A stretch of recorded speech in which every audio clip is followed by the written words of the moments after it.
All right, so I'm going to start with the gas or pass, Casey. Okay. So I have been looking, and I might have gave you a hint probably last week. I told you about this. I've really been looking at some semi-hollow guitars. Yeah.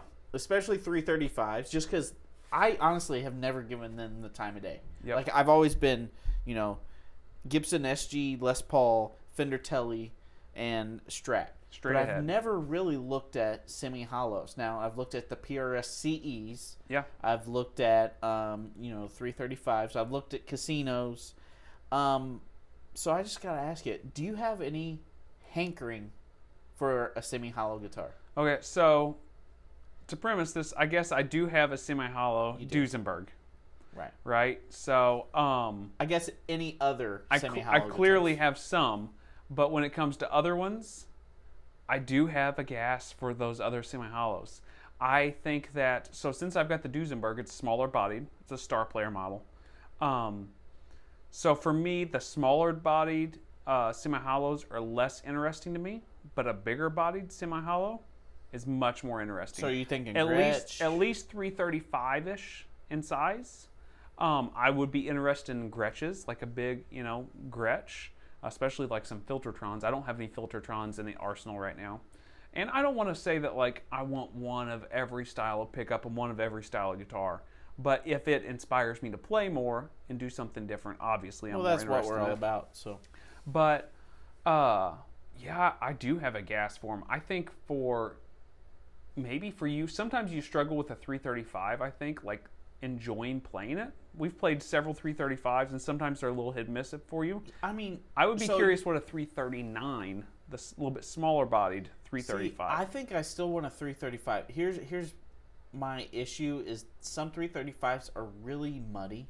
Yes. Like some of them are. And like that's same with Les Pauls. That's a thing though. That's the same with Les Pauls. Like humbuckers, like it is hit or miss on if it's really muddy. Sometimes it's like really too quacky in the center position too for a humbucker. It almost sounds out of phase. Right. So there's a fine line there. Yeah. And I don't think I've found like the 335 yet. I've played some really good ones. So are you like strictly looking at that 335?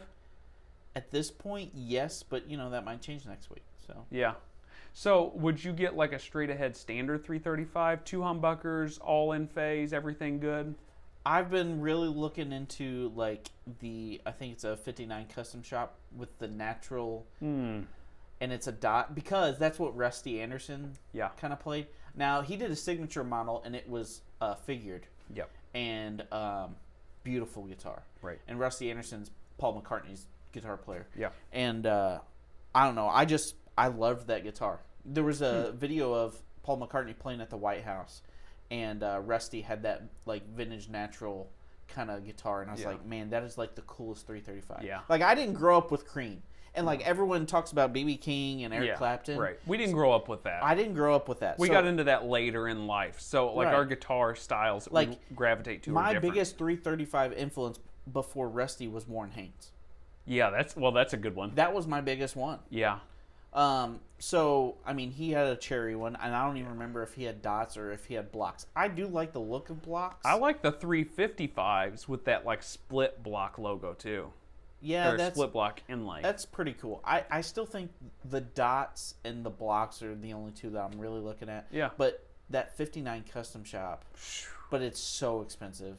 They are pricey. That's the thing with those 335s is they are pricey like guitars. A standard model's like $3,000, and you go to the figured, or maybe 3,500, and then the figured is like $3,999. That's $4,000 for a standard model. Not even like the unpotted pickups that I would want. Right, you're getting in the ballpark of some of Gibson's custom shop range at that point. Right, which is wild to think about. So that's why I'm thinking dot, and maybe I mean, you know me and what I can afford. I'd have to find a used one, but maybe I could find a used one for maybe around $4 or $5. Yeah, you could probably get into a used custom shop for the right price. Right. I don't even care if it's that dinged up. I really don't.